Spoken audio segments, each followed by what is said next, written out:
भाजपा प्रदेश प्रवक्ता विधायक रंजना साहू हा कहीन अवैध शराब के कमाई के लत हा कांग्रेस सरकार ले छूटे वाला नहीं है। एक तरफ कांग्रेस सरकार के विधायक अवैध शराब बेचे बर आबकारी अधिकारी मन ऊपर हमला करत हे, दूसरा तरफ सरकार विधायक शराबबंदी के कतकोन राज्य के अध्यक्ष के डाहर दिखावा करत हे। अवैध शराब के कमाई के लत एक कांग्रेस सरकार के छूटने वाली नहीं है कि इस सरकार को शराब की लत लग गई है।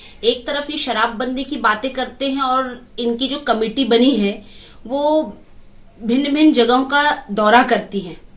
दूसरे तरफ अवैध शराब बेचने वालों को इनके ही विधायक संरक्षण देते हैं, अधिकारियों को धमकी देते हैं, उन्हें नौकरी से हटाने की बात करते हैं, अवैध वसूली इनके विधायक करते हैं।